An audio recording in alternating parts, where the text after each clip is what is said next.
É um momento histórico para você que está me acompanhando aí, um momento histórico.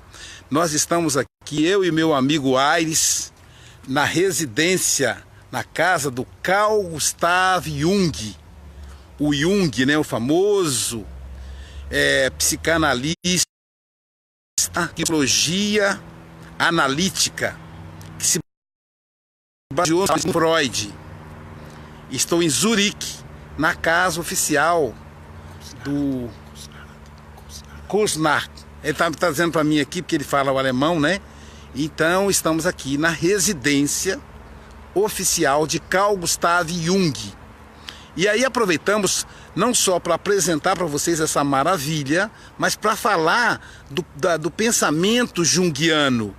Qual é a diferença do pensamento freudiano para o pensamento junguiano, ou junguiano, como alguns queiram.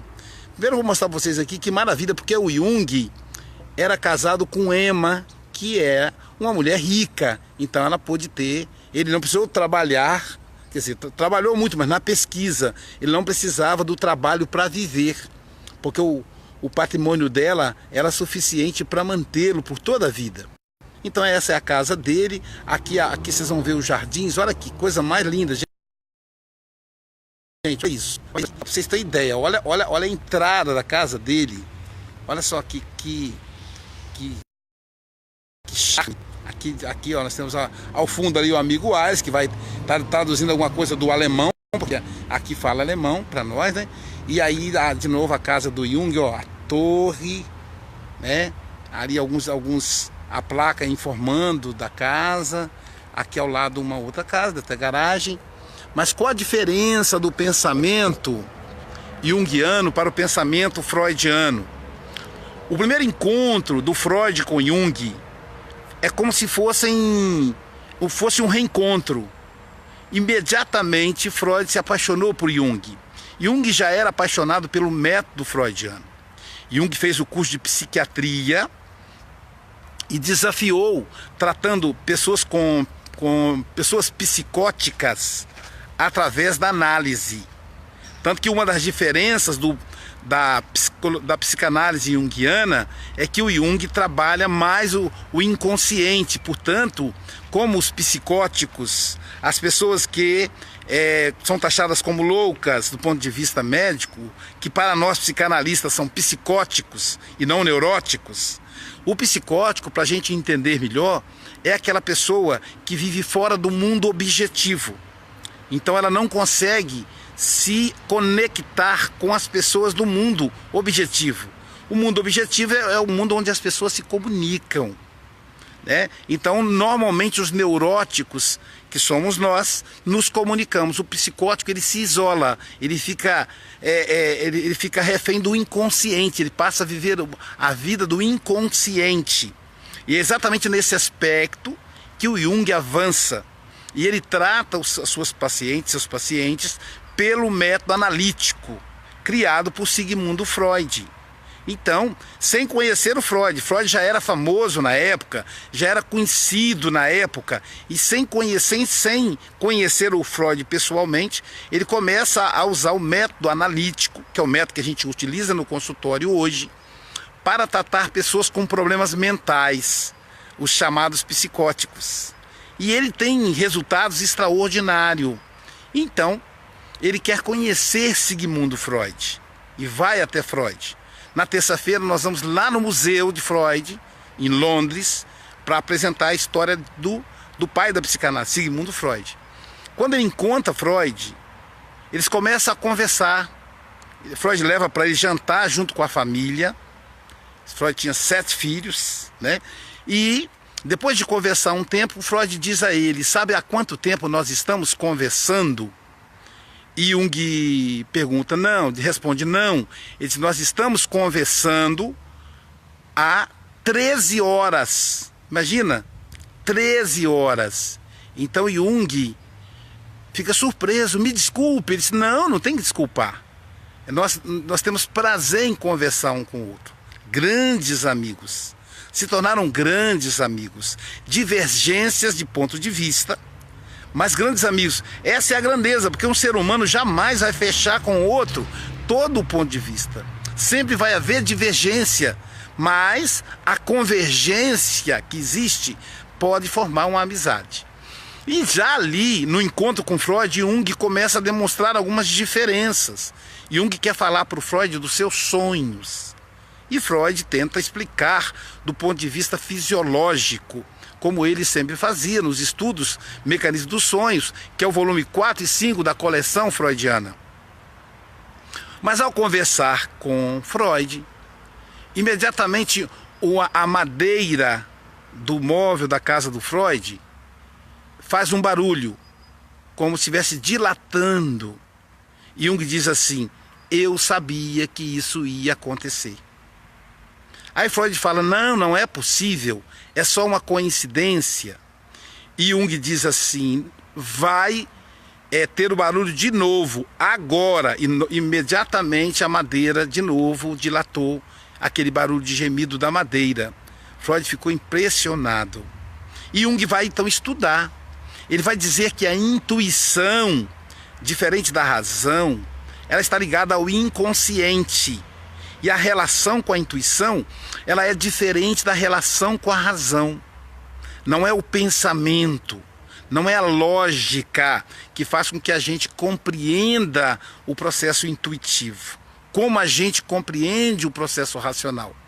E o Jung vai dizer que na intuição é como se surgisse uma variável da esquina. A gente olha para a pessoa em linha reta. Eu até vou pedir o Aires para fazer aqui eu vou pedir a você, Aires, que depois aqui do terceiro, você esconda um pouquinho e surja, para eu poder explicar como é que funciona no jardim aí. Então Jung vai dizer que a razão olha a vida como uma linha reta. Mas no meio da estrada vai surgir uma variável, uma novidade, o que ele vai chamar isso de intuição. Então vamos observar aqui, ó, a entrada, a casa de Jung é uma linha reta. Tá vendo? O Aires representa então a intuição, uma surpresa que sempre aparece. Por isso é muito difícil prever o futuro. Porque a gente quer prever o futuro com a lógica da razão. Mas a gente esquece que o futuro vai nos reservar surpresas. E quem vai prever essa surpresa são os olhos do coração, a intuição, o sentimento. Então, como o inconsciente se comunica conosco através do sentimento, logo a intuição só vai se comunicar conosco através do sentimento. Então, é quando nós percebemos que algo vai acontecer. Nós não sabemos o que é, a gente sente uma dor lá no fundo do peito, mas parece estar acontecendo alguma coisa. Todos sentimos isso, uns mais, outros menos, porque depende da nossa dedicação, depende do nosso esforço, mas todos nós temos intuição. Então a intuição, ela não está ligada à razão. Jung faz uma equação matemática muito interessante. Ele diz o seguinte: quando eu penso muito, eu sinto pouco. Quando eu sinto muito, eu penso pouco. Os apaixonados é que o digam, não é isso? Quando nós estamos apaixonados, a gente tem muito pouca inteligência, não é isso, Aires? Nenhuma. Então, por quê? Porque o sentimento está falando alto, aí a razão some. Mas quando nós estamos envolvidos num processo racional, aí o sentimento fala mais alto. Agora acho que vou ter que usar o carregador, que estamos aqui quase sem carga. Só um minutinho aqui para quem está acompanhando. Conecta aqui, vou botar lá de cá. Só um minutinho, segura aqui para poder liberar a minha mão. Isso. Aqui, só um minutinho, pessoal, enquanto conecta aqui para não cair a bateria aqui.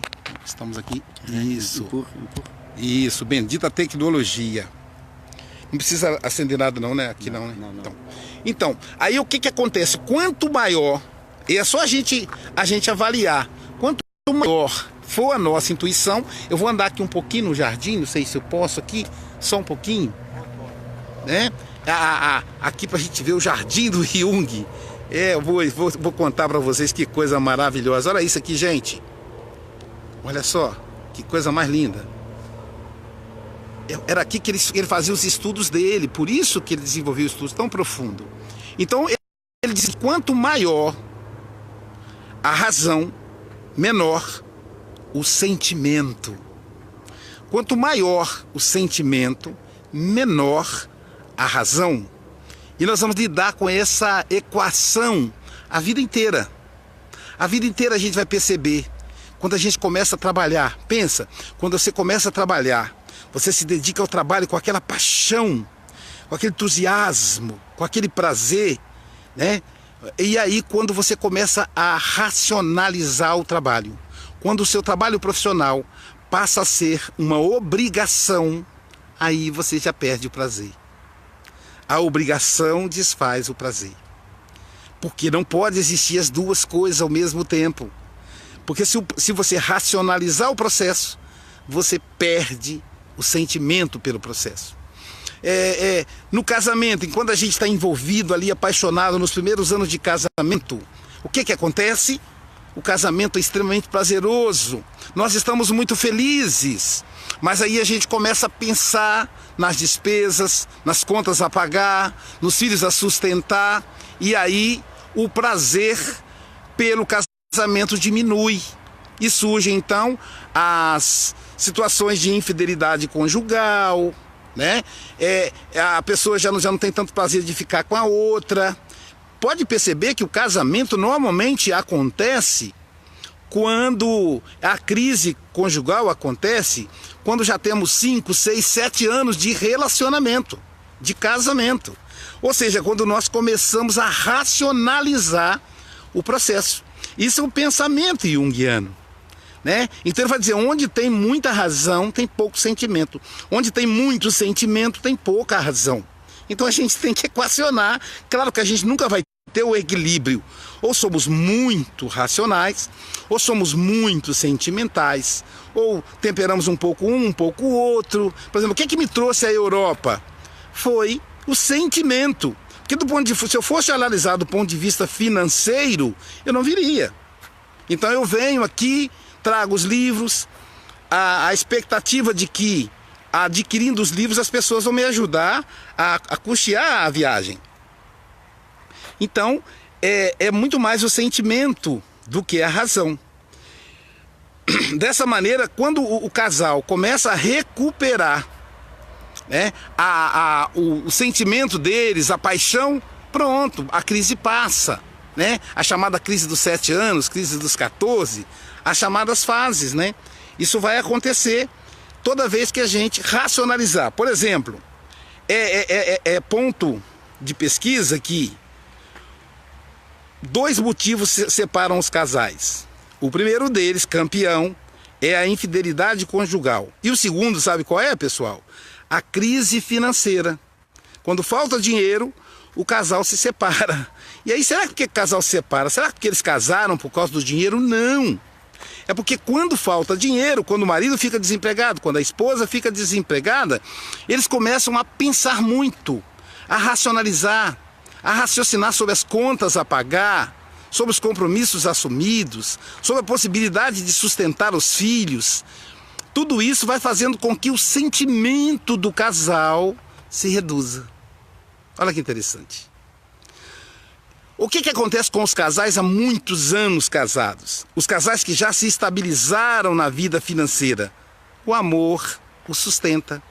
Se você conseguir ficar casado com a sua esposa, com seu marido, até os 50 anos, se tiver 20 anos de casado e sua vida estiver estabilizada, você tende a manter o casamento, porque aí o sentimento vai falar mais alto.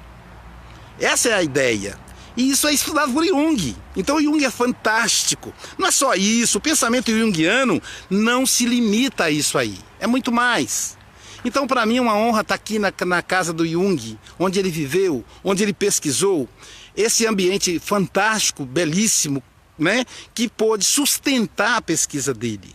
Como eu já disse no início, a esposa do Jung, a Emma, ela era rica. Então ele não precisava trabalhar para viver. Mas sabiamente ele utilizou a oportunidade de não precisar trabalhar para pesquisar, para trazer essa estrutura fundamental para a humanidade. Então ele conseguia entender e estudar a intuição. Ele conseguia entender do ponto de vista da organização das pessoas a partir de datas de nascimento. Então Jung conseguiu acolher todos os pensamentos esotéricos da época que Freud não acolheu. Então, é pra gente uma honra, tira de novo para colocar lá no celular, isso. Pra gente é uma honra estar aqui na residência de Carl Gustav Jung e poder conversar com vocês sobre a importância da razão e da intuição, né? A razão, a intuição, elas se completam. E todas as vezes que a gente quiser pensar no futuro, a gente tem que saber que o futuro não é previsível.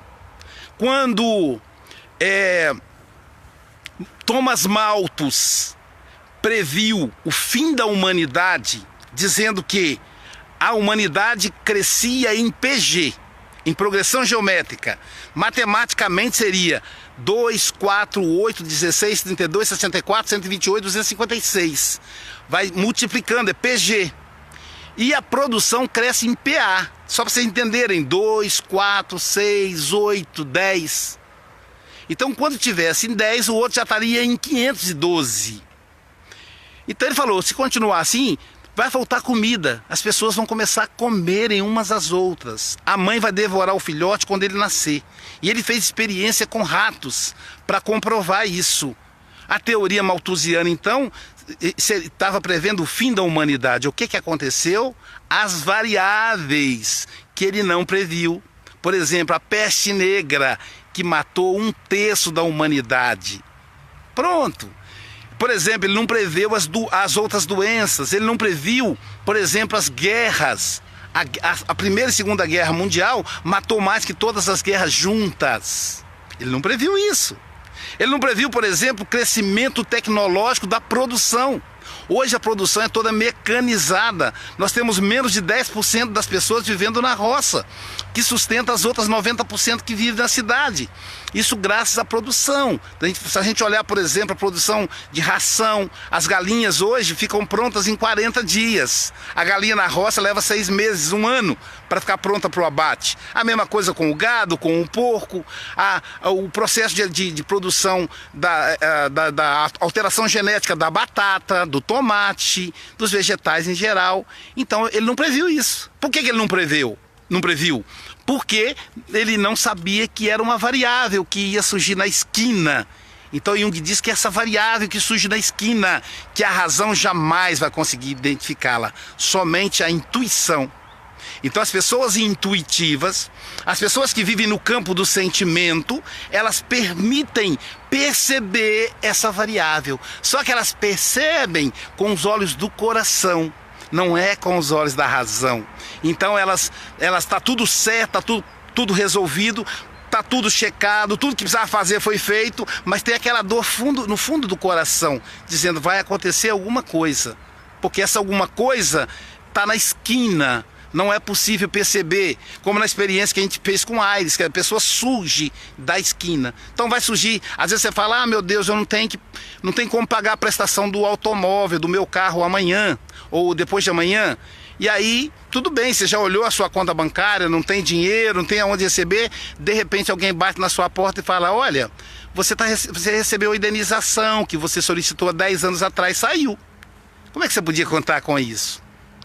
Então a vida vai trazer esse monte de, não só para mim, todo mundo experimenta isso, esse monte de surpresa, essas agradáveis surpresas que surgem e são identificadas somente a partir da intuição.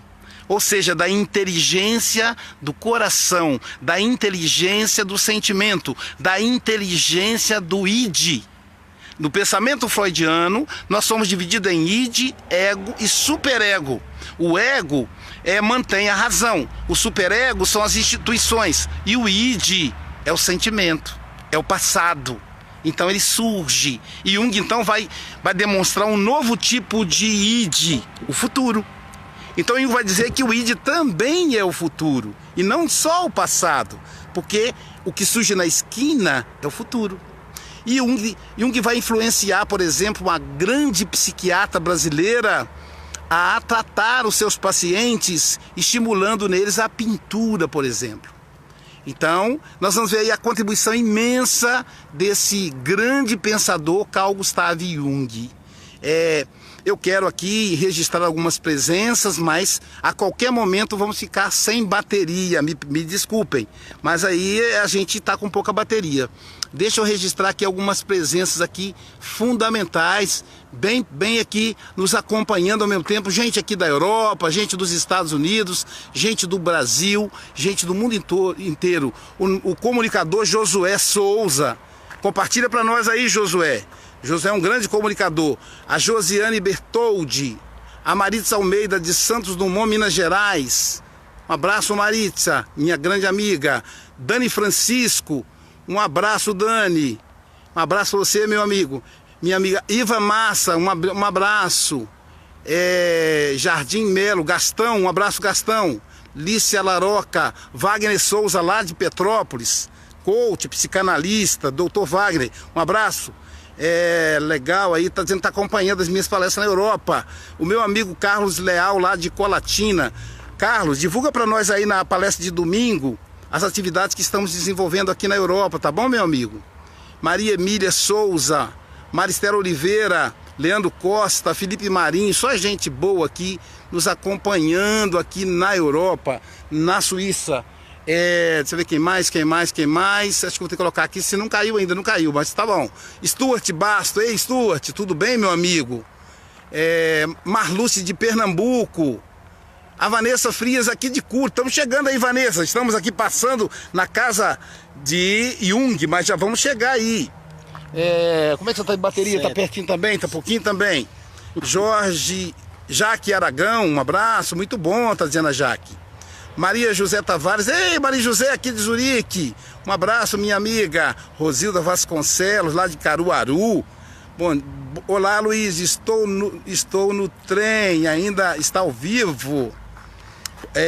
Isso é a Maria José dizendo, Tavares, a Rosilda Vasconcelos dizendo, Caruaru, Pernambuco, obrigada por nos orientar. Kátia Lima, a irmã Dalva Areia, fez um grande trabalho lá na África Central, 20 anos servindo. Essa pessoa extraordinária, irmã Dalva, uma amiga freira que eu tenho. Maria José Tavares, você deu sorte, lindo de Zurique. Então, nós temos aqui Dalva dizendo, a passagem é maravilhosa, linda, a paisagem deve ser. Maria José Tavares do lugar, muito bonito. Mora aqui. Não, essa Dalva é a irmã Dalva, é uma amiga freira que eu tenho. Rosemary Félix, olá Rosemary, tudo bem? Paola Petrilo, do Brasil é bom dia, aqui já é boa tarde. Ok. Então, gente, só gente fantástica. Eu quero mostrar a plaquinha. Antes que desligue, rapidinho, vamos lá. Deixa eu ver se eu consigo mostrar a placa da casa. Porque senão não adianta, eu tô falando, mostrei a paisagem. Não, a placa fica na entrada, aquela placa bonita. Tem também? Tem também, vamos lá. O Aires está dizendo que tá lá escrito. É em alemão, né? Mas a gente consegue. Pronto, já conectei. Só o número lá na frente. Tá. Tem a placa dele. Tem, entendeu? House quer dizer casa em inglês. Em alemão eu não entendo nada. Em inglês também não, viu, gente?